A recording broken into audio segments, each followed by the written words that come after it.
மாண்பு பேரவைத் தலைவர் அவர்களே, அவருடைய கட்சியின் சார்பாக மாண்பு தளவாய் சுந்தர் அவர்கள் விளக்கம் அளித்ததற்கு பிறகு மாறி மாறி எல்லோரும் பேச வேண்டும் என்று சொன்னால் அதற்கு கால அவகாசம் வேண்டும்.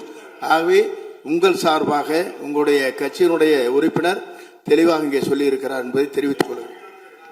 மாண்புமிகு காமராஜ் பேசுங்க.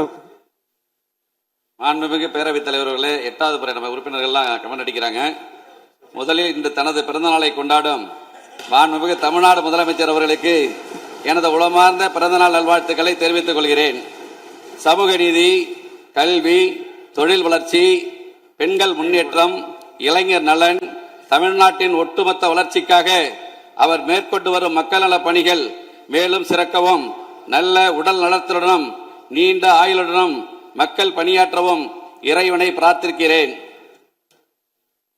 மாண்புமிகு பேரவைத் தலைவர்களே, அவையில் இருக்கும் அனைவருக்கும் எனது அன்பான வணக்கங்களை தெரிவித்துக் கொள்வதோடு ஆளுநர் பேருரைக்கு நன்றி தெரிவிக்கும் தீர்மானத்தின் மீது பேச வாய்ப்பளித்த மாண்புமிகு பேரவைத் தலைவர் அவர்களுக்கும் மாண்புமிகு முதலமைச்சர் அவர்களுக்கும் முதற்கண் எனது நன்றியினை தெரிவித்துக் கொள்கிறேன்.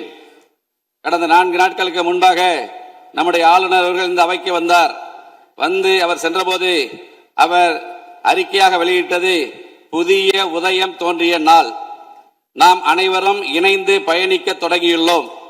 இடையூறின்றி வாசித்ததில் மன நிறைவு அடைகிறேன். இது ஆளுநர் மாளிகை செய்திக்குறிப்பு. இவ்வாறு மேதகு ஆளுநர்களே மகிழ்ச்சியுடன் பாராட்டிய பின் வேறு எவரிடமிருந்து பாராட்டு பத்திரம் வேண்டும்? மாண்புமிகு பேரவைத் தலைவர் அவர்களே, நம்முடைய முதல்வர் அவர்களுக்கு. ஆளுநர் உரை என்றாலே ஒரு பதற்றம் நம்மை பற்றி கொள்ளும். ஆனால் இந்த முறை அவை தொடங்கியவுடனே தமிழ்த்தாய் வாழ்த்து கம்பீரமாக ஒலித்தது. தேசிய கீதமும் பெருமையாக இசைத்தது.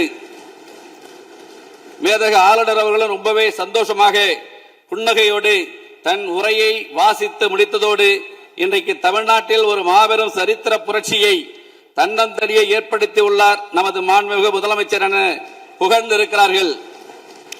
இதைவிட இந்த அரசுக்கு வேற என்ன பெருமை வேண்டும்? மாண்புமிகு பேரவைத் தலைவர் அவர்களே, நமது முதலமைச்சர் நாற்காலியில் வந்து உட்கார்ந்தவுடனேயே அரசுக்கும் ஆளுநர் மாளிகைக்கும் நடுவில் இருந்த எல்லைக்கோடு அழிக்கப்பட்டு அது நட்பின் பாலமாக அமைந்து விட்டது.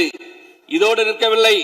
மத்திய அரசுக்கும் மாநில அரசுக்கும் இடையே ஒரு இணக்கமான ஒரு உறவு இருந்தால் மட்டும்தான் மாநிலம் வளரும் என்பதை புரிந்து மிக மிக முதிர்ச்சியான ஒரு அரசியல் பாதையை அமைத்துக் கொடுத்திருக்கிறார் நமது மாண்புமிகு முதலமைச்சர் அவர்கள். இதுதான் மற்ற தலைவர்களுக்கும் வழி நடத்த தெரிந்த நமது மாண்புமிகு முதலமைச்சர் அவர்களுக்கும் உள்ள வித்தியாசம் என்பதை இந்த அவையில் நான் தெரிவித்துக் கொள்ள கடமைப்பட்டிருக்கிறேன்.